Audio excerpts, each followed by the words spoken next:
And we're live. Cool. Okay. Matthew, are you ready for episode 462? Yes, I am, sir. This is going to be fun. We're going to be recording an episode today of the Concealed Carry podcast.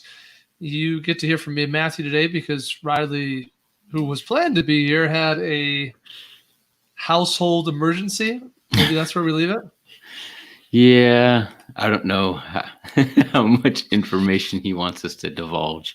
Nor do I have a significant amount of information. Right. But so Riley is not here today. So me and Matthew get to do the monthly Justified Saves DGU episode. And we got some weird ones today, like stuff that you're like, what?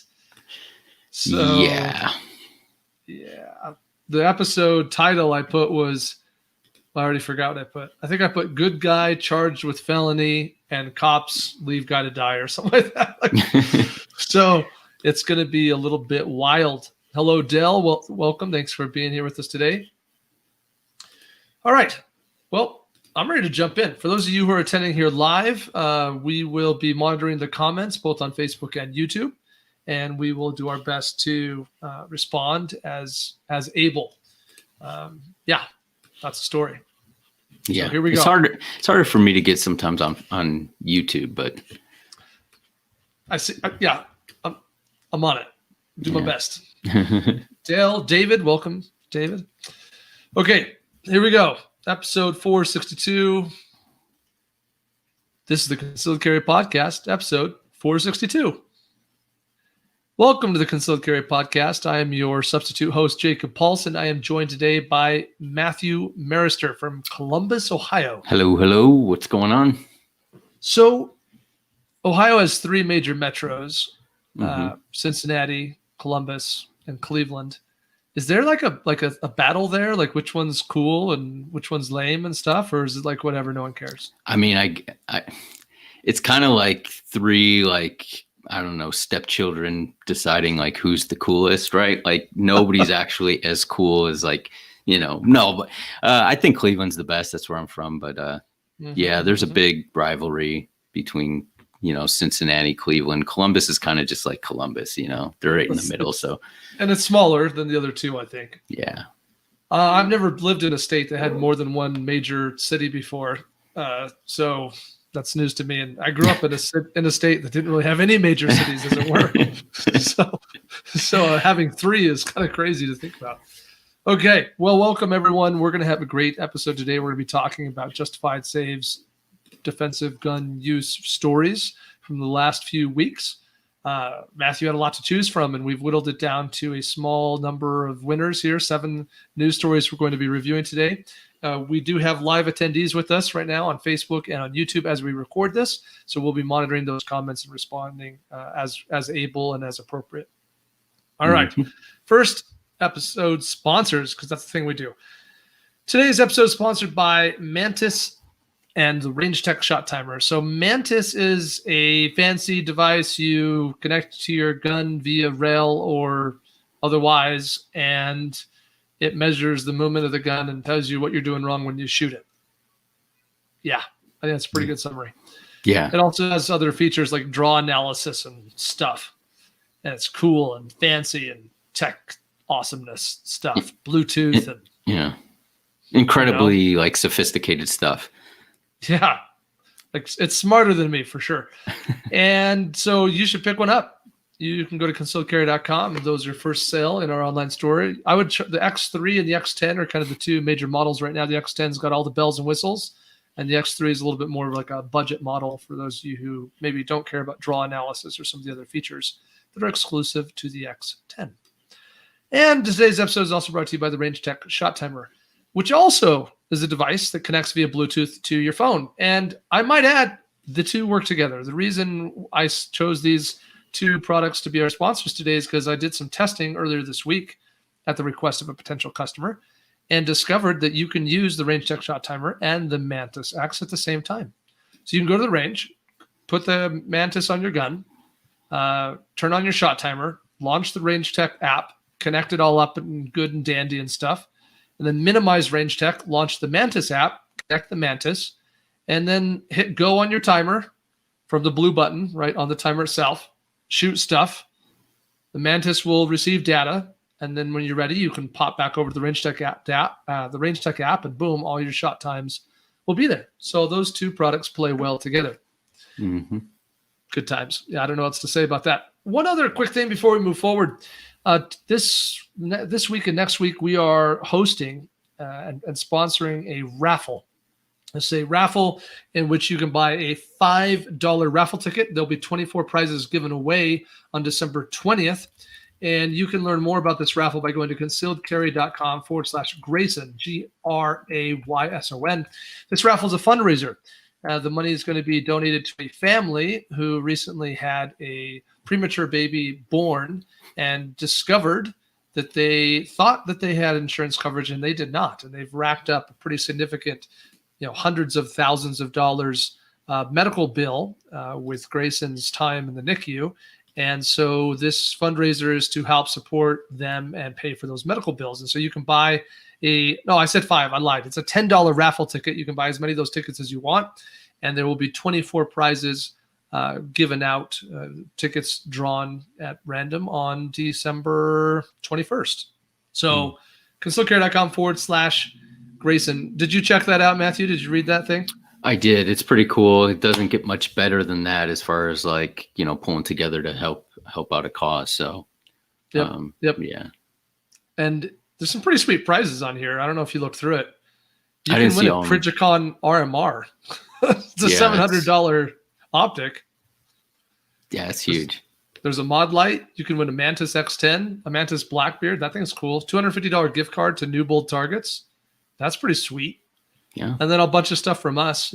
We threw in like a Yellowstone kit from Mountain Man Medical. There's a shot timer in there, handful of our video courses and other stuff too. So guys, find it in your heart. concealedcarry.com/Grayson, Grayson.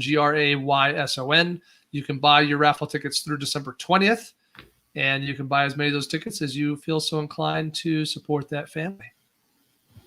Okay. Definitely. Yeah. Okie dokie. So it's time to get to the news. And first, we're going to Tampa Bay, Florida.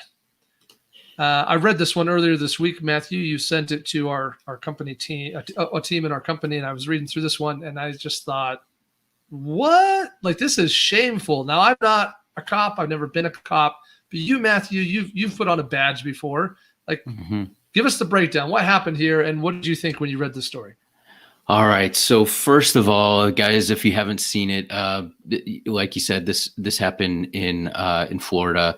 So deputies get a call.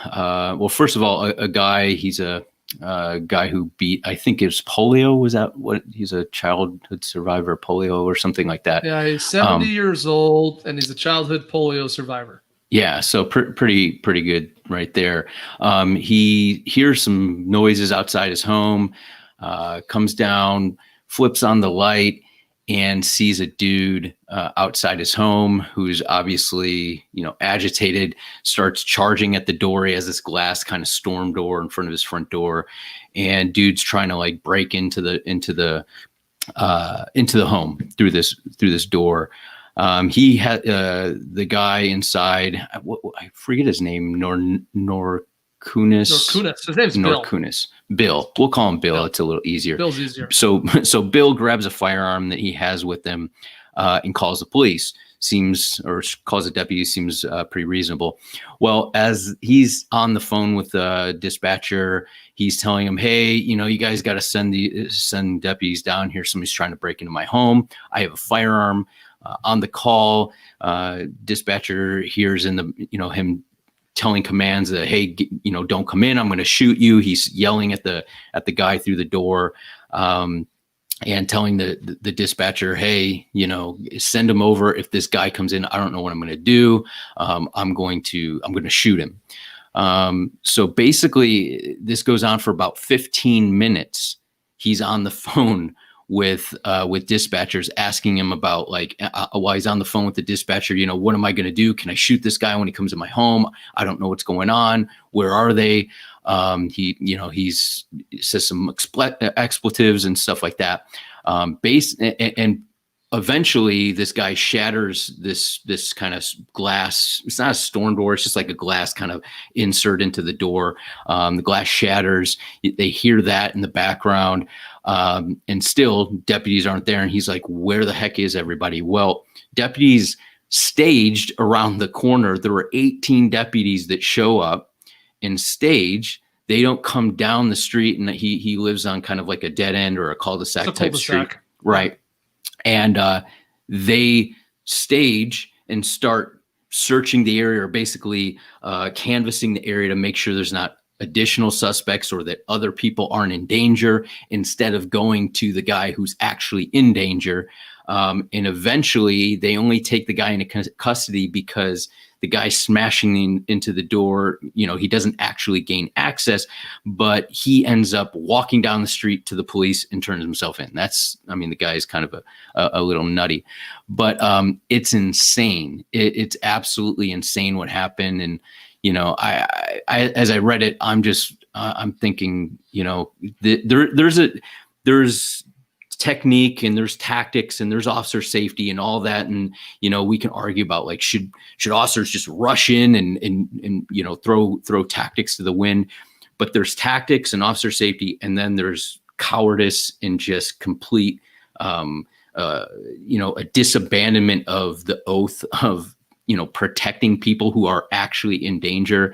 And this leans way to the latter. And, I'm pro cop and everything. And I understand it's difficult decisions, but when 18 officers or deputies or whatever are staged around the corner and somebody's inside their home and somebody's trying to break in, that's not the time to stage and come up with some 45-minute plan. It was horrible. It was a horrible story to read. Yeah, it's shameful. Like, from the perspective of the homeowner, this is a 70-year-old man who it mentions that not only did he retrieve his gun, but it said he retrieved his crutches. So that gives you some sense for this man's, like, he's got physical disabilities. He's 70 and he uses crutches to get around. Mm-hmm. He's unclothed. His bare feet are getting cut up by broken glass, it said. And he's like, for 15 minutes, fighting against someone trying to get into his room. Like this is going to be a physically exhausting battle, trying to keep someone on the other side of this door who's breaking the glass to get in. Right. And so that's like a really harrowing experience. Now flip it around and put yourself in the shoes of the officers. And it's hard to imagine how you justify these decisions, right? Like the first officer's on scene, maybe by himself, maybe with a partner. It's like, oh, yep, there's the house right here in this cul-de-sac. I see it down there. Yeah, I think I can see a guy breaking in. Like, let's stay here because the homeowner's got a gun and we don't want to get shot. Like, is that it? And then a couple more officers show up. It's like, oh, great. Now there's 4 of us. You two start checking the rest of the neighborhood. Make sure that guy down there that we can see doesn't have an accomplice somewhere. We'll all just hang here. Like 5 more dudes show up and it's like, yeah, that's the bad guy down there. You see him? Yeah, we see him too. We're checking the neighborhood and just securing the cul-de-sac. Don't worry. Like it's just mind. Like, what are we waiting for? SWAT to show up for a guy trying to break through a door? I'm completely confused. Yeah, it's terrible. And, this happened right with the school shooting, similar, type where deputies staged for an inappropriate amount of time before taking action. But, I think it underscores the thing that we kind of are saying is that, you are your own first responder. No one is coming to save you. And, they may be genuinely wanting to.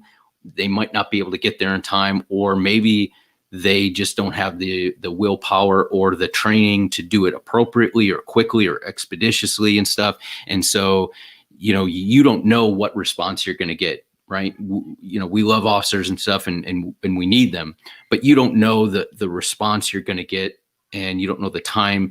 And so in that gap, you are your own first responder. And if you don't have some sort of plan, some sort of anything in your mind, it may not work out very well for you. So, this was one of those kind of eye-opening stories that was pretty troubling to read, but, honestly, not super surprising, understanding that, like, some officers may be tending to hold back, rushing into some incident where they believe that they're probably going to have to shoot somebody, or a high possibility, because they don't want to be the guy that, gets charged with murder, or girl that gets charged with murder, or, their actions are put under such a microscope that, they're fired or something for something. So that may or may not be part of this. I don't know. It could be training, could be a lot of things, but on our half, we have to have some sort of plan, some sort of idea of what's going to happen in the time that it takes to get the police response. Mm-hmm. Yep. Well said, Matthew. I mean, the takeaway is exactly what you said, which is that we can't control the police. We can sit here and armchair quarterback what they should have done all day long, but it's really irrelevant. We don't know their reasons. We don't know their justification. Maybe they had some, maybe they didn't. It really doesn't matter. What matters is that we get to look at this and say, once again, this is evidence that you can't count on them. When police officers do their job and do it well, it very rarely makes the news. So most of the news we do get is examples of them doing things poorly, or at least from the perspective and information we have, them doing something poorly. And so, yeah, just a good reminder. One other thing, I'll just kind of briefly come back to the homeowners' decisions. From what I can tell here, the criminal had no gun. The criminal was trying to physically break their way into the house through the door, but the criminal had no gun. And so in that circumstance, I think the homeowner exercised some pretty good judgment across the 15 minutes. He never fired. He never had to shoot through the door at the suspect. He never felt inclined to do any of that. All he did is, to the best of our ability, he retrieved a firearm. He was ready to fire if he felt it was necessary. He called 911. Didn't really help him out much, but he did. And he physically did his part to try and restrict access. And so I thought that was all really good lessons. We've definitely seen homeowners that in the same circumstance will just fire. They'll start shooting into that door. Yeah. And that's their tactics. And so in this case, this man, it seems to me, exercised really good judgment, and everyone got to go home with no additional shots fired, and it worked out really well in the end. Yeah, it was pretty interesting. One of the quotes in there, I think he says something like, I've never shot anybody. I don't want to shoot this guy, or I've never used my gun against somebody, So he's going through this in his mind, like, man, this is it. Like, I might've gone to the range and practiced. Maybe he hasn't, maybe, has or hasn't, but like, I may have to put a round through a human being. And this is something that, like, I'm really trying to do, with due diligence or discretion because I have the opportunity to do that, the time and distance and in a little bit of a barricade there. So it was good. If you read the article, you get a good glimpse into how the guy's mind was going during this 15 minutes of like, what the heck is going on? I can only imagine. Mm-hmm. Yep. And the link will be in the show notes for everybody listening and watching. Okay. We are now going to Minneapolis, I think. Yes. Yeah. The Star Tribune in Minneapolis. Headline reads, charge, man. Fatally shot woman in St. Paul, fled with her gun. Now, I had to read this one a few times, Matthew, to try and make sure I got the facts right. So you just jump in here if I screw this up. Okay. So here's what I gather. It's 3:40 a.m. and we have a confrontation between a man and a woman. The woman, she has recently obtained a, quote, government-issued permit to carry a firearm because the area where she lived wasn't safe, end quote. So this is a woman who recently said, hey, she felt like she didn't live in a very safe area. So she did whatever was necessary in Minneapolis, which does require taking a class. And generally those classes, you fire a gun in Minnesota. So she obtains a government-issued permit to carry a gun. She's got a gun, and she's confronted in the residential area, I presume, near or at her home, by a man. And the man is, trying to rob her. In fact, it says that he did, in the end, also leave her with take her cell phone as well. So there's a confrontation, and the two are kind of dancing it out from what we can tell. And the BG has a gun as well and shoots this woman. Her name's Anna. She's 41 years old. And and yeah, shoots her, and then takes her cell phone and her gun, which presumably she might have displayed or drawn, or somehow the BG knew that it was there, or maybe found it after the fact, and then takes off. And the woman eventually dies. She's fatally shot, and she later passes away. So those are the facts. Did I miss any details? I don't know that we know much more than that. No, not really. In the article, it says that there's a surveillance video of this incident, and it doesn't say anything about it. It says that she backed up, and it shows her drawing a firearm, but then it's unclear if after she shot, if he goes down and grabs the gun from her waistband, or if it's the cell phone from her waistband or something. But it's difficult to know. What we do know is she was shot by his firearm, not her own. So there's if you first read it, it seems like, he disarmed her and shot her, but he shot her with a firearm that he owned. Interesting fact that the dude is either on parole, probation, because he has an ankle monitor that he cut off, and he was involved in a shooting hours earlier at a funeral for somebody who was shot in a drive-by shooting. So, this dude isn't a good dude, and she's concerned enough because she says, I live in a bad neighborhood, but you're hanging out with a dude who just shot up a funeral and probably is involved in other crimes because he had criminal history with gun-related charges and all kinds of stuff. So, and I'm not questioning, I'm not saying that, she had anything, she deserved to be shot or anything like that. But this is a reality for a lot of people, that they live in a bad neighborhood. The people they know are involved in criminal activity and things like that. And unfortunately, when you're meeting up with some dude who's cut off his ankle monitor at 3:30 in the morning, bad things tend to happen. And it's unfortunate because, this woman obviously didn't deserve to lose her life. But just because you have a firearm doesn't necessarily mean you're going to be protected from somebody who is a sociopath. And we tend to think that, having a firearm will cause somebody to think twice before they target us as a victim. And this guy may have or may not have known that she had a firearm on her, but even if he did, I am willing to bet that he had no qualms about attacking her, whether she was armed or not. This is the way the ultra violent people or highly violent criminals think. They're not just interested in taking your phone. They want to smash your face in to take your phone. They don't care if you have a firearm. So, I don't want to get in the whole open carry versus concealed carry, but we have to have more than just a firearm on us. We have to have the understanding of how to use it and what's going on, and the will to fight. So, yeah, this is hard because it's sometimes we make assumptions that we can't make. The assumption sometimes is, well, if I display my gun, then I'll dissuade this attacker, and that'll be enough to save a life. Well, it didn't work out in this case. If that was what she was thinking, was I'm just going to get this gun out and display it, and that might de-escalate this situation. Nope.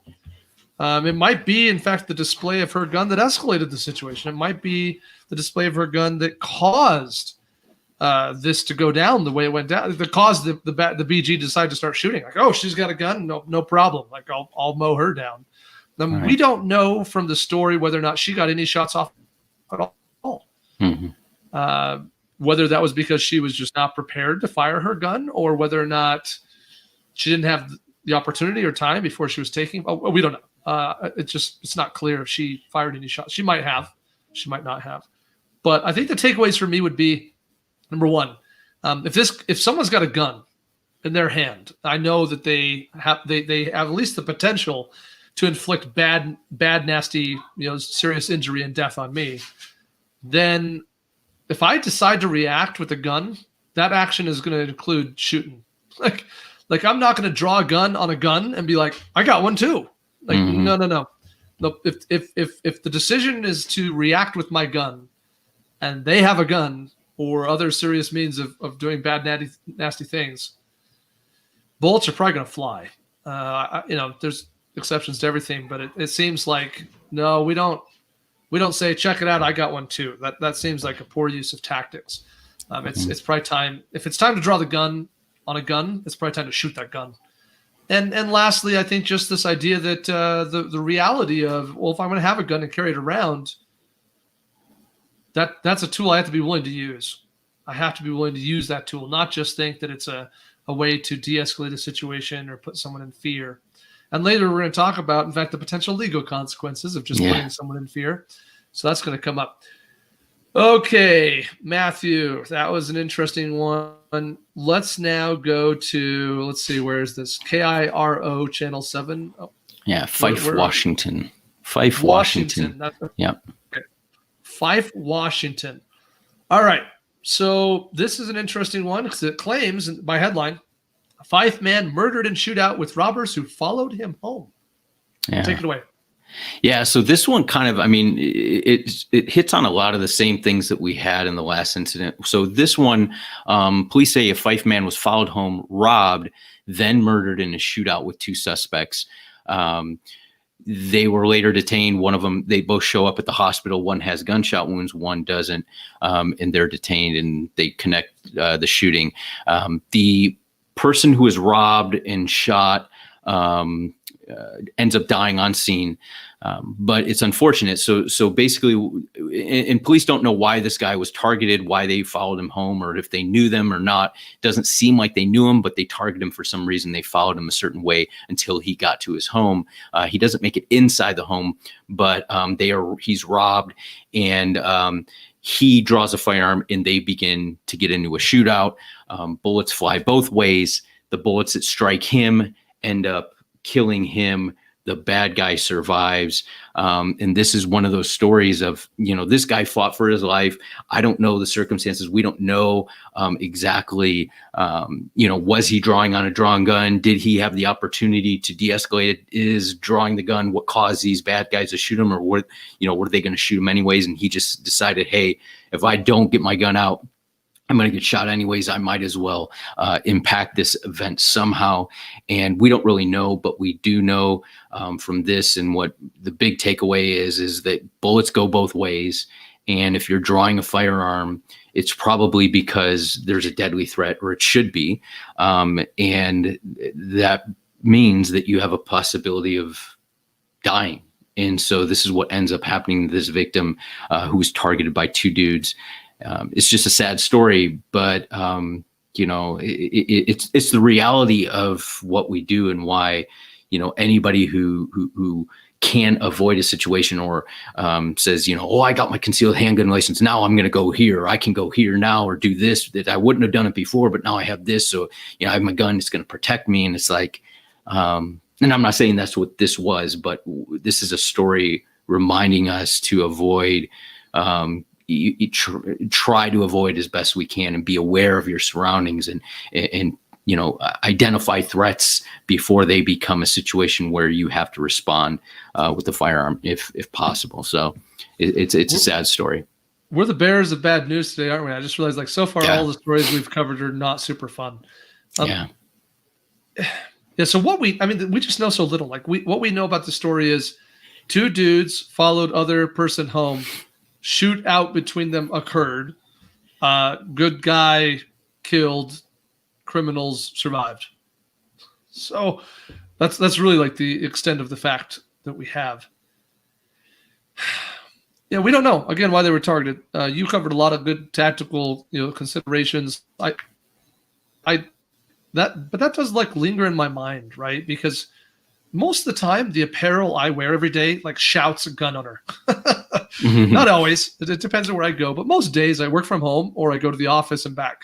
And if that's the extent of my travels and exposure for the day, I got no problem pulling on a shirt that says, this dude definitely has a gun. Now, if I'm going to go volunteer at my daughter's school, if that ever happens again after COVID, or if I'm going to go grocery shopping, I'm going to be a little bit more thoughtful about what I wear. I don't put stickers on my vehicles that, shout gun owner. But I guess, just understanding that it could be completely random. It could have been any of us too. It just could have been hey, that dude looks cool. Let's go get him. So we don't know. We don't know. So I think that was a good review of some of the lessons learned here. I guess I have one more thing I'll add. This appears to have happened kind of in a street, like outdoors, and before maybe the man got to his home or something. If he was walking home, I don't know. I don't know if this is true because I've not actually had to draw my gun and shoot at anybody yet. But I'd like to believe that if I ever have to draw my gun and press a trigger, that something that hopefully my training will trigger, that will be very deep in my brain and come very quickly, is I need cover now. Maybe that'll cross my mind before I go to the trigger. Maybe it won't. Maybe the gun will come out and trigger will get pressed and it'll be the next thing I think of. I don't know. But I certainly like to believe that I'll have the wherewithal to be thinking about cover, because cover is the difference maker when bullets start flying. Like you said, Matthew, they go both ways. And my number one priority should be putting something between me and oncoming bullets. Something that's likely to deflect and or stop that fire. And if I'm standing in the middle of the street, that's a tough sell. I might have to move pretty good distance to get to something that deflects and or stops bullets. We all laugh about Hollywood and cars, but I'd run behind a car, absolutely. If that's the closest thing I had, man, I'd be moving. That may or may not have made a difference in the situation, but I guess I just wanted to reemphasize the importance and the value of cover and or concealment, for that matter. Putting any object I can between me and the oncoming bullets has got to be a serious priority when triggers start getting pressed. Yeah, couldn't add anything. It's got to be part of the equation, Without a doubt. All right. The next one is the last of what I would call the semi-bad news ones. But if this headline wouldn't get your attention, well, you shouldn't be listening to this podcast. You're not our tribe, because this headline says homeowner who held neighbor's alleged attacker at gunpoint charged with felony menacing. Matthew, you're a cop. What's felony menacing? Yeah, I mean, different states might have a different verbiage of how the law is written, but basically it would be using your firearm to, relay some sort of threat or implication that you're going to harm the person, or that you're going to use, the threat of violence, coupled with the potential to carry out whatever act you're threatening them with. Yeah. So putting a person in fear of their life or serious bodily injury with your use of a gun as a threat. In this case, the gun, right? I don't think the gun's required for felony menacing, but in this case, the gun was used. So, this one brings back memories. I mean, you can go back to episode 1 where we talk about felony menacing. I've had now 2 of my students be court ordered to retake my class because of this kind of a situation where they were charged with felony menacing or aggravated assault with a weapon.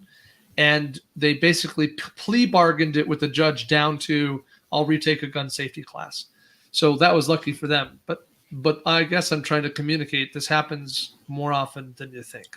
All right, so this one's in Colorado, so I'll give you the breakdown. This is just this in Colorado Springs. And effectively, what we know now, we may not have known this when the police filed the arrest, right? But what we know now from some good surveillance video and stuff is that a woman, I don't know if she wakes up or if she just can't sleep at night, but she notices a car making the rounds on the street from about 3:30 a.m. to like 5 a.m. This car keeps going back and forth, and it's gone for a while, then it shows up again, and the homeowner's like, this is weird. What's up with this white car out here? Like, this is bizarre. So they decide to go out and check, right? So walks out and flags, hey, what are you doing out here? And the driver of the car says, I'm delivering the mail.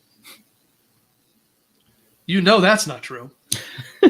So our homeowner says something like, that's not true, or, since 3:30 a.m., or I don't think, whatever, something along the lines of, yeah, don't think so. And, the mail delivery driver says something like, none of your effing business, or, other expletives. And so the homeowner decides it'd probably be a good idea to whip out the phone and take a picture of this person's license plate. So phone comes out, to take a picture, which, by the way, documenting stuff is super awesome, smart idea. Like all of us carry around cameras now. It's an amazing tool. But our supposed male delivery driver doesn't like that their license plate is being pictured. And so they exit the vehicle. They apparently fail to put the car in park. So the car starts rolling down the street while they get into it with the picture taking homeowner. It's physical. It's a fight. People touch each other in a way that causes damage, and it's not awesome. Well, a neighbor who also apparently happens to be awake or woke up from this early in the morning decides that doesn't sound good or look good. And so our neighbor friend, I think his name is Lawrence. I have to double check that, but I think his name is Lawrence. Larry Lawrence. Yeah, so our friend Larry, he gets his gun, and it's funny what the news story says about his gun. Hold on, I gotta get the quote on this one. Hold on, this is good. It's worth waiting. I'm scrolling. Here it is. He says he came outside with, quote, a World War II handgun, end quote. So when the news interviewed this man, he didn't say a gun or my 1911. He told the news, the journalist, the reporter, quote, I grabbed my World War II handgun. Okay. Now, so Larry, he's got his World War II, which, by the way, like I have no problem with that. I just find it extremely interesting that those would be the words he uses to describe it to the news. But it's all good. Like grab whatever gun you want, bro. So Larry has his World War II handgun. I presume it's a 1911, Matthew. Yeah. It's not some German like Luger or something, right? I don't know. Let's presume it's a 1911 because John Moses Browning. And so he comes out and he sees now that the woman, the alleged mail delivery driver, has jumped back into her car, which, by the way, when it was rolling on its own, it ran into some other parked cars. That's how it stopped. So the person jumped back into their car that's now made a collision, probably a light one, and is trying to bail on this. But Larry gets there before our alleged mail delivery person can get away. So Larry, he's a little aggressive. He says, quote, I put the gun up to the window and said, get the keys out of the ignition and get out of the car, end quote. He says that his neighbor had called down to him from the top of the hill, telling him to not let her leave, and that she, the neighbor, had been assaulted. Larry says, quote, I had no idea whether she had been knifed, shot. I didn't know what was going on. I thought I had done well. Okay, so police show up, and police are like, this is crazy stuff, right? So police basically arrest everyone. All three parties get arrested. Our two initial, involved people are, supposed mail delivery driver and initial license plate picture taking homeowner. They get charged with disorderly conduct. And our friend Larry, with his World War II handgun, gets charged with felony menacing. Okay, now eventually, I know this is crazy crap. Like I know I'm going slow, but I think that the details are fun. Yeah. So eventually, the news team obtains some video from, I don't know, doorbell cameras or something. I don't know where this video, but the news team has some video of the incident unfolding, the initial confrontation, the woman getting out of her car, throwing punches, stuff. And they turn it over to law enforcement. Once law enforcement gets all the awesome video coverage, they decide to reevaluate, and they ultimately, let's see. Oh, I want to make sure I get the right words. They file a motion to dismiss charges against Larry and Lisa. Larry being our World War II handgun guy, and Lisa being the license plate picture taker. So charges eventually get dropped, and all is right with the world. All right, Matthew, I drug that out a little bit, but I thought that we had so much awesome detail on this one. Yeah. we rarely get all that detail. So what do you make of this? Yeah, so this is, I mean, obviously, this is one of those an indication or a good example story of you don't know what you're getting involved in, right? And when you intervene, right, like, and you intervene with potential deadly force of, pointing a firearm at somebody, you just don't know what's going on. Now, to his credit, the woman said she had been assaulted. In the story, it says she was punched or something, knocked her glasses off, and she could have had some injuries on her face. It's in the middle of the night. The woman just crashed. He comes out and sees a vehicle crashed into another car. And his neighbor's like, "Hey, I was just assaulted. Don't let her leave."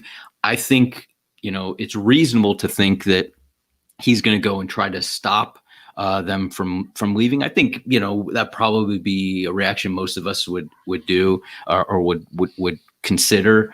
Whether or not we'd point a firearm at somebody who doesn't have a firearm, doesn't have a weapon, isn't a threat to us at the time, and we're using force to detain that person for some crime that we don't know. That's kind of the bad part about it, right? But given all that, I still think that it was pretty ridiculous that the police arrived and arrested everybody. I mean, we're looking at it after the fact, but you gotta think that somebody driving around at 3:30 in the morning saying they're delivering mail probably isn't doing anything good. They get into an altercation with another woman. I don't think this woman was waiting out on her porch at 3:30 in the morning for someone to assault. So it's probably, she's not the instigator of the fight. So it's strange to me that they just basically said, "We're going to arrest both of you guys, and dude, you're getting arrested and we're going to charge you with a felony." They, obviously after a month, the police never got the video, which is crazy, right? Like, they didn't go out and canvass the area and say, "Hey, does anybody have a doorbell cam or anything?" They don't go out in the daytime and contact neighbors or anything trying to solve this. They're just like, "Hey, we did our job. Somebody's going to go to jail for this, or somebody's going to get charged." But it's crazy. So the reporters get the video and give it to the police or the DA, who finally end up dismissing the charges. But in the story, it says, this case, talking about Larry is now free. The case has taken financial strain on his wallet. He says he has to pay thousands of dollars in attorney fees and court costs. Lisa's also glad it was dismissed, but she's upset that she has to pay $65 to expunge or seal her record because she was arrested, and obviously that shows up. So it's kind of all around, it's an unfortunate situation. But it's one of those things where I'm not saying don't get involved on anybody, and your neighbor's like, "Hey, stop them, they assaulted me," and you're like, "Hey, I heard this story, I'm not going to get involved." But just try to use appropriate and reasonable force when you're getting involved, as best you can. But yeah, I don't know what more I could add from what you said. It was a pretty crazy little series of events there. If I'm Larry and I got my John Moses Browning gun and I come out of my house and my neighbor's like, "I've been assaulted, stop them, don't let them leave." Larry said himself, he didn't know if his neighbor had been just, punched in the face or stabbed or shot, which means Larry openly is admitting he doesn't know if the car he's about to walk up on and stick a gun in the window, if he's going to get shot at, if he's going to get stabbed, or if the person's going to be like, "Oh, please don't shoot me." No, he doesn't know. Right. So to me, that was like, tactically, I wouldn't have done that. I would not be like, well, I mean, at least in hindsight, right? I'd like to believe I wouldn't have done that. I'd like to believe that I would have had the wherewithal to be like, walking up to that car right now might put myself in more danger than I currently am standing right here. So being a good witness, taking a description. You said it yourself, Matthew, when I can't remember the exact words you said, but you got to ask yourself, like, what is the objective of your actions? Like, what is it you're trying to achieve? Because what Larry was trying to achieve was to prevent this person from escaping. Mm-hmm. And when your objective is to prevent someone from escaping, you can't legally do that with a gun. Like, I don't know how to be more clear than that. There's not a state in this, and guys, if you can prove me wrong, please email me. And if I'm wrong, I will announce it in a future episode of this podcast. But take me at my word. There is not a place in the United States of America where, should you not be a sworn-in officer, should you not have a badge, if you're just like me or Matthew today, who's a retired law enforcement officer, there's not a state in the country where you can use a gun or the threat of a gun to prevent someone from escaping. You can't do that. That's illegal. You can use a gun to prevent someone from hurting somebody after they've committed a crime, right? You might be able to prevent their escape or submit them to custody without a gun, in some other physical way. But when there's not a place in this country where a non-cop can use a gun or the threat of a gun to prevent someone's escape or submit them to custody. You can't do that. So there's not a doubt in my mind that Larry's actions were arguably illegal. They are arguably legal. I mean, the argument on the legal side would be something like, well, Larry thought that this person was going to hurt someone else, in the immediate future, or Larry thought that this person had a gun and was going to shoot him when he walked, it's a tough sell, but the argument obviously could be made. But I call Larry's actions illegal in my book.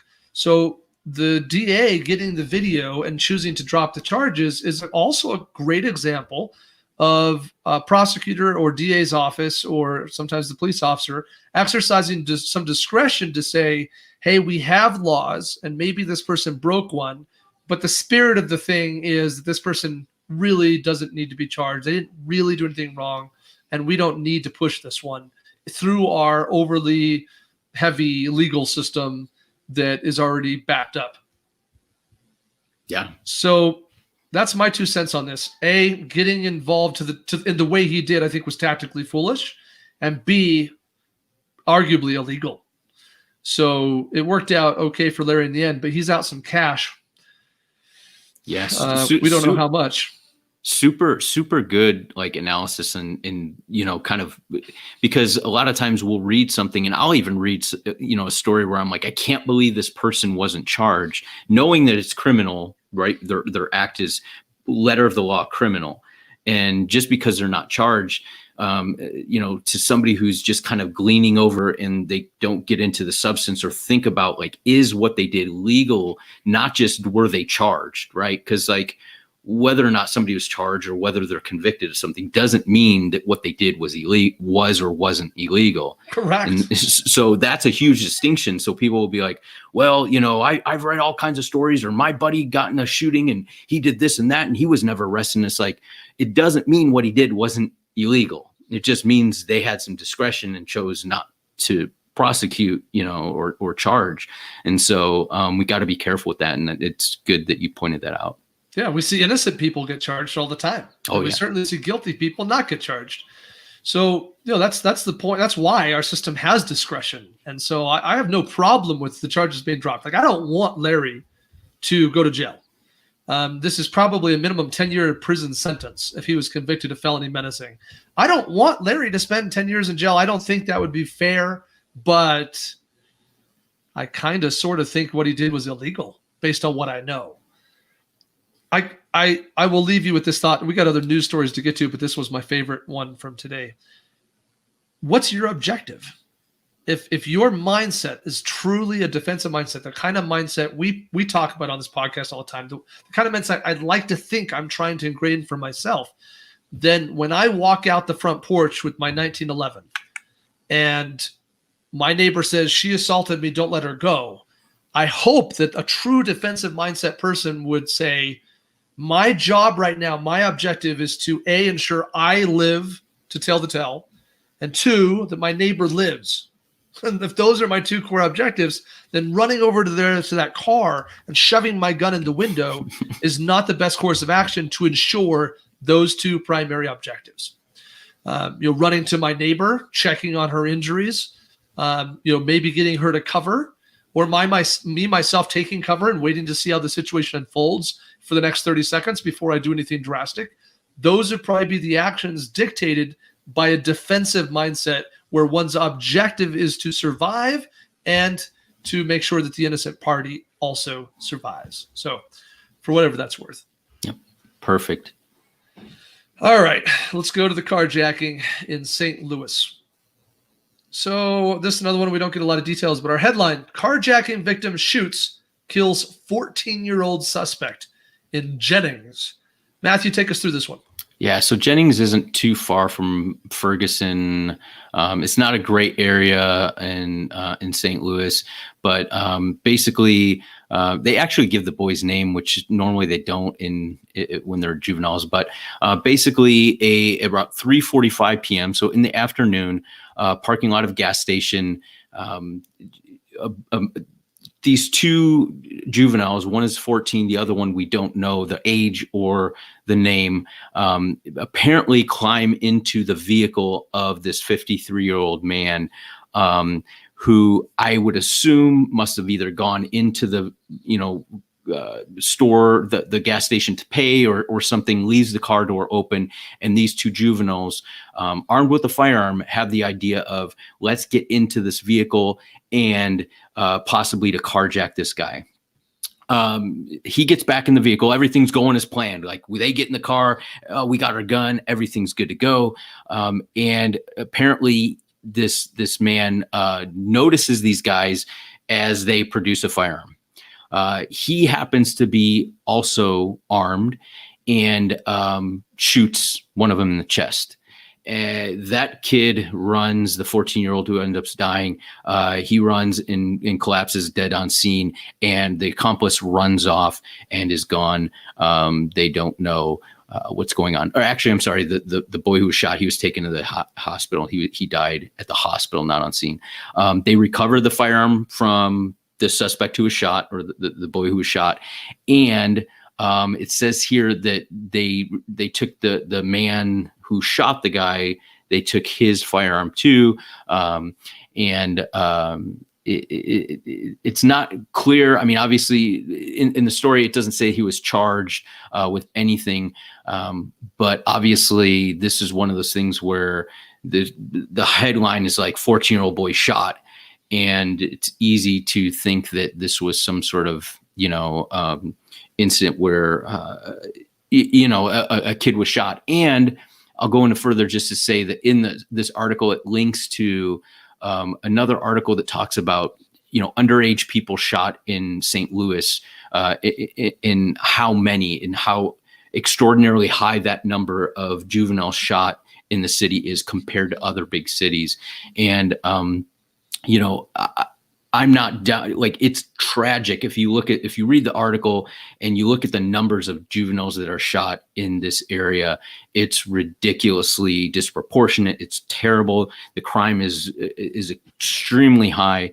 But I do want to caution, sometimes it's jumping to statistics, because these conflate both criminal shootings, of kids that are like this, a 14-year-old kid who's involved in criminal activity and is shot, and just random kid playing on the sidewalk, and, house gets shot up by a gang member and that child dies. So both tragic, both, horrific that somebody lost their life. But I think that we would differentiate those as an innocent victim versus somebody who's involved in criminal activity. But, be that as it may, pretty crazy story. But think of it, it's not just one 14-year-old, but it's a 14-year-old who's armed with another accomplice trying to carjack somebody. And it's a terrible outcome. But thank goodness this dude had a firearm, because who knows what they would have done. I mean, I don't know. Just because they're 14 doesn't mean they're not going to shoot and kill somebody.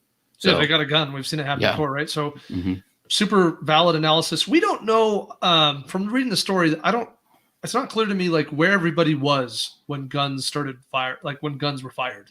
It's not clear to me if the defender was in his car or if he was outside of his car, or it's just a lot of things are not super clear to me. But so tactically, it's hard to put in a lot of analysis, except to say that obviously you're both legally and morally justified in using a gun when you think someone else is going to hurt or kill you. And so, we'll just presume that this guy was defending his life and not his Cadillac. Right. It was a Cadillac. Apparently that's noteworthy by the journalist. Yeah. Of all the facts, right? You throw in the. That's right. It's a Cadillac. So Yep, valid. And I appreciate what you said about statistics. That often, this is an instance of somebody out there later is going to say, "Look at all the kids in America that are getting killed by gun violence, today." And it's like, well, some of the kids in that statistic you're throwing around are the ones committing the violence. Mhm. So, let's not get hasty. Okay. We're going to Northeast Philadelphia. Speaking of metros, they have more than one large metro area. Yeah. And Pennsylvania, they got 2 massive metro areas. Okay, so we're in Philadelphia, and we're at a Wingstop. Matthew, Wingstop, you get some wings at Wingstop? Yeah. Yeah, good wings. Yeah, I mean, it's for a chain, it's pretty good. So we're in a Wingstop. Dude walks in at 10:30 on Sunday night. For those of you who live in Philadelphia, it's the 2100 block of Cotman Avenue. Okay, so 53-year-old man walks in at 10:30 on a Sunday night wearing a mask and gloves. That can't be that unusual in today's environment. But anyway, exactly. So he walked in, he goes behind the counter, announced a robbery, and asked for all the money, according to Philadelphia Police Department Chief Inspector Scott Small. That's a long title. Now, before the 3 employees who were inside the Wingstop could comply with his demands, a customer walked in talking on his cell phone. Okay, so imagine, if you're listening to this, put yourself in the shoes of the customer. You're on your phone. It's mom's birthday. It's 10:30 at night. You're finally getting around to call her. Happy birthday, mom. You're stopping at the Wingstop to get some wings because late night, you're tired, you're hungry. You walk in and you see a dude with a mask, just like everybody else. But this guy's got a gun, and he's like behind the counter, and he's yelling. And according to our news story, okay, the robber pointed a gun at the customer, the person on the phone, and demanded his cell phone. Okay, so you're talking to mom, "Hey, happy birthday, mom. I'm getting myself some wings at Wingstop right now." You walk in, and a dude points a gun at you and says, "Give me your phone." Bad day. Yeah. So our cell phone talking 27-year-old customer pulls his own gun and fires, quote, 1 shot at the perpetrator, striking him in the neck, end quote. So this is that. I mean, this is lights out. This is game over. Would-be robber is dead. And we all get to go home. I guess everybody else gets to go home, and Wingstop gets to keep its money. And if that dude doesn't get free wings for life, something wrong with that manager. Right. Yeah, this is an awesome story that I saw, and I had to think, because normally the person's already inside the store. Typically, when this kind of stuff goes down, right? This dude just happens to, for whatever reason, walks in on this, and he's got to be like, oh man, right? But I just want to think. I want people, if you're listening to this, or put yourself, like you said, in the situation, and imagine you get to that Wingstop door, and like a BW3s, they say no firearms allowed, right? Now, obviously, the dude that goes in there that wants money isn't going to abide by that sign, correct? And so he goes in with this firearm, and the dude who's on his phone walks up, sees a sign, "Oh, can't carry my firearm. Let me go back and put it in the car." And then he walks in, right? This has a completely different outcome. And I would bet that, the people that were being menaced with the firearm inside probably would have been happy, or if you ask them, "Hey, are you happy that, Wingstop doesn't prohibit the possession of firearms on the property?" They'd probably say, "Yeah, I'm pretty good with that, because, that dude actually could have saved our lives." So, obviously we don't know if he's going to execute the whole building or not, but potentially he has the opportunity to, Yes, right? Sure. Statistically, the odds are this guy's intention was to get the money and get out. Right. He's got a mask on. He's counting on not being identified later. But statistics aside, when unexpected things happen, right? When you're a criminal and you've mentally rehearsed and you have a mental visualization of how your crime is supposed to go, and something throws a wrench in it, like some dude walking in on a cell phone, it doesn't jive with your plan. And that might be the thing that, sends you into some freak out mode, and you might start shooting at people. Mm-hmm. So yes, I think that's all valid. The short answer is we don't know, Mm-hmm. which is why The laws are designed the way they are. You don't have to know. You just have to have reasonable belief, right? Like you just have to be able to say, is it reasonable to believe that some dude with a gun, when he points it at me, is likely or intending to cause me serious bodily injury or death? Like that's the question. You don't have to have a knowledge of what his intentions are or what his ability is, or if that gun is loaded, or if it's actually an airsoft gun, or it's irrelevant. What matters is what you would reasonably believe in the moment. I'll add one other thing, because I think your analysis was pretty good. Here's my fancy, not dumb phone in my hand here. And two things occurred to me. One, we talk all the time about situational awareness, but if you're listening to this and you never are on your phone in public, like I don't know how you pull that off. It happens to me. I definitely take phone calls. Yesterday was grandma's birthday. I only got one grandma left, and so I called her. I was in public at the time. It was not a convenient, opportunity, but I got to call grandma on her birthday. So I was on the phone in public yesterday talking to grandma. And she even remembered who I was and everything. It was great. She's 93, and so it was a good day for her. But that's going to happen. So I think that, you can preach the situational awareness thing, but you need to understand this could have been you. No matter who you are and how awesome and vigilant you are, this could have been you. You might not be able to see from where you park and how you enter that restaurant that someone's behind the counter conducting a robbery. So no situational awareness might have prevented you from walking in there to begin with. And walking in on a phone, yeah, that happens. And so you need to understand that let's minimize those things, but it happens. Transitionary spaces are the most dangerous spaces, as we know. So it might be a simple thing to say, hey, hold on a second, I'm walking into a restaurant, and be able to get your wits about you while you're in that transitionary space, and then resume a phone call. I don't know. My last thought would be this. It's really, really, really challenging to drop something in your hands. I was talking to John Correa about this very topic, Matthew, and I asked him, have you ever seen a surveillance video where someone dropped whatever they were holding when they grabbed the gun? He said no, he's never seen it. And he's analyzed something like 18,000 videos. I've asked a couple of officers the same question. I don't know if you and I have had this conversation, Matthew, but to date, I've so far not ever heard of anyone being able to say they've seen someone drop the object in their hand when they went for the gun. Like a flashlight, for example. Got my flashlight out, searching around. Oh, dropped the flashlight, grabbed the gun. So it's something that I don't know if it's worth thinking about, but you might need to think about just something as simple as being on the phone might cause you need to draw and deploy a gun one-handed. Or it might be something you could practice, like drop phone, grab gun.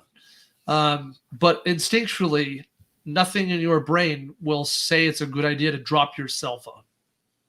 Yeah, I actually, it's funny you brought that up. I actually wrote an article, like one of the first articles I wrote about trying to keep your dominant or your strong side hand free and not carrying things if you possibly can. And I remember somebody wrote a comment like, well, why don't you just drop whatever's in your hand? And because I knew that's just not how it works in real life, right? So you could practice on the range, and that is obviously something good. I would say in this incident, him being on the phone might have helped, because maybe he uses that opportunity to say, hey man, yeah, here's my phone. Like, you can take my phone. You want my keys too? And that gives him the time to put down the phone maybe and transition to use two hands to draw or something like that, right? So that might have been the opportunity to be like, oh, you want my phone? Sure, here you go. And you want my keys too?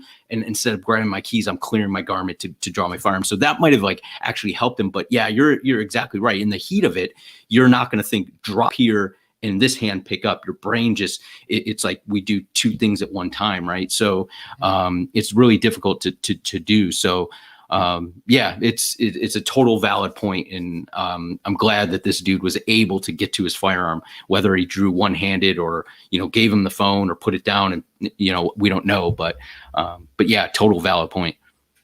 I have an advantage, a distinct tactical advantage. You see, I'm right-handed, but I'm deaf in my right ear. Mm-hmm. So I always talk on the phone in my left hand with my left ear. So by nature, my dominant hand is free when I'm on the phone.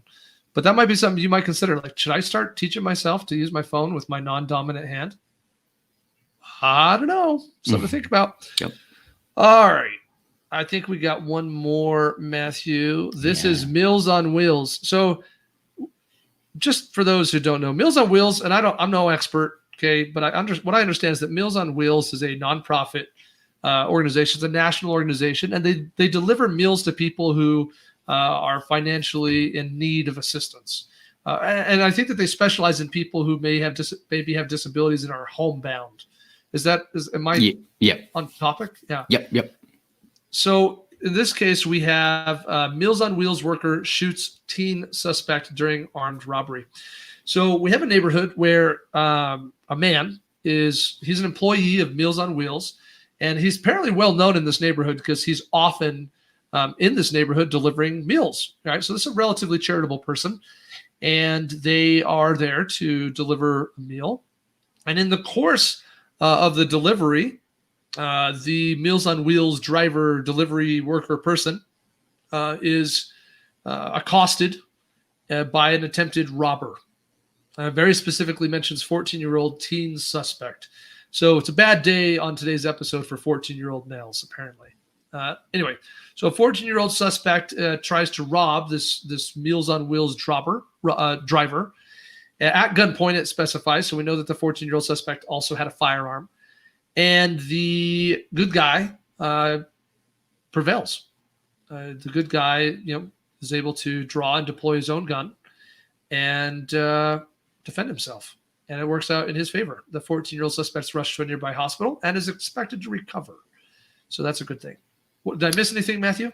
No. I think it was really good. This is another 14-year-old. So I'm not sure what it is with 14-year-olds, but 14-year-old, armed suspect. And just one quick little statement. It says Life Care Alliance, the organization that runs Meal on Wheels program, tells ABC in a statement, "This was a horrible incident, very unfortunate." And this is, in quotation, "don't want volunteers not to feel safe. Do not encourage people to carry a weapon." Not really sure because it seems. What do they mean by that? Yeah. Right. Like, it's a horrible incident. It's unfortunate. Sure, I can agree with that. Don't want volunteers to not feel safe. They're going into bad areas. Do not encourage people to carry a weapon. That made this dude safe and right. Like, it's just, it shows a total disconnect in reality. But the guy who was robbed is a retired police officer. He has a valid concealed handgun license and everything. No charges are expected to be filed against him. But yeah, I mean, it's just weird. It kind of shows you the disassociation between organizational heads of organizations and the people that are actually doing the work. So let me ask you a question, Matthew. A little bit of a tangent here, but an extremely common thing we see in these news stories when we read DGU's Justified Saves is the reporters do a really good job of mentioning when the good guy or gal, the GG, has a concealed weapon permit or concealed handgun license or whatever. Like, it's just really commonly mentioned. But most of the time, it's semi-irrelevant to the actions conducted. Now, it might be relevant to the possession of the gun. But I'm just curious if you think it has an impact at all on law enforcement. If law enforcement's showing up on scene and sorting crap out and shots have been fired, are we checking to see if this person has a permit? Like, is that the relevant question in the moment?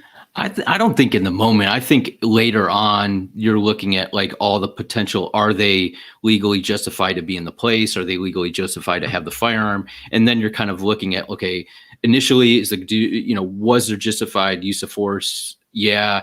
And now are there any complications that would, potentially take away that ability of a claim of self-defense? Are they illegally there? Or did they have a duty to retreat or something? So I think that's kind of like a checklist that they go down. But, I can't imagine like a reporter getting on scene and being like, are you okay? Do you have a concealed handgun license? Right? Like, it'd be like, I want to know, everything else. And then if you have one, that'll come up, or I'll ask you at the end. But like, it does seem like it's something that like is hyper focused now. I don't know why. Yeah.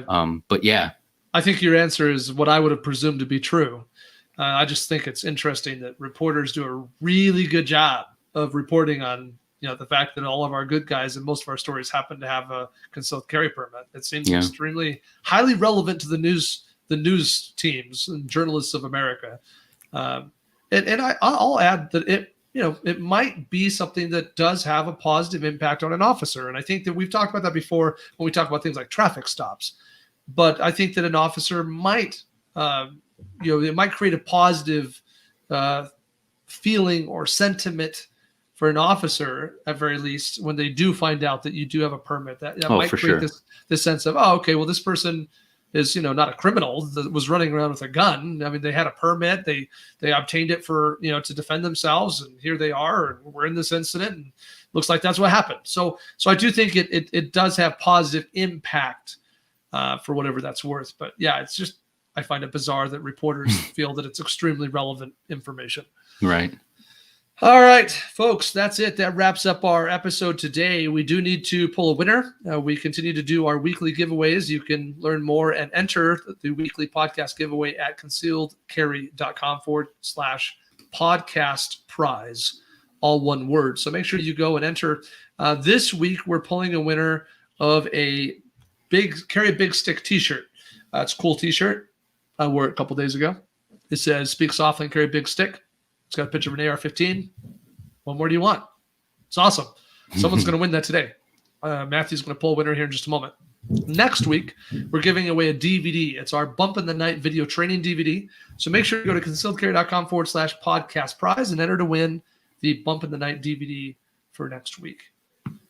All right, Matthew, who is the winner of Big Stick t-shirt? Yes, our winner is Eric with the last name that starts with D. Eric D. I will email you, and just if your name is Eric and it ends with or last name starts with D, check your spam mail, because sometimes people don't respond when I email them. I don't know if they just don't like me or what, but I'm trying to give you guys the giveaway prize that you've won, and I don't get a response. So check your spam just in case. There you go, Eric D. I'm just gonna pretend that Eric's last name is Dodgson. That sounds cool. So Eric Dodgson, you're the winner of the giveaway, the Big Stick t-shirt. Congratulations. All right, folks, that's a wrap. A reminder, depending on how and where you're listening to this podcast, make sure you subscribe to our podcast.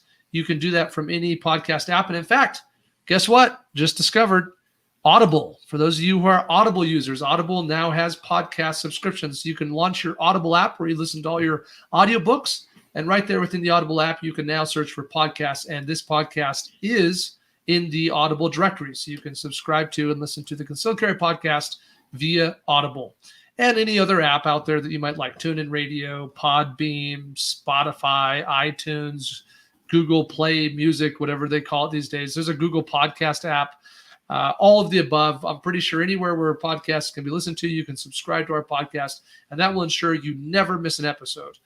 Please rate this podcast and give us a review on whatever app it is that you prefer to use to listen to us. We appreciate you as a listener.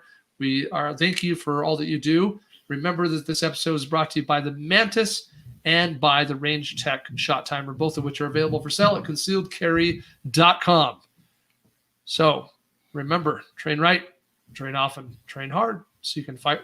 No, wait, I screwed it up. Dang it, Matthew.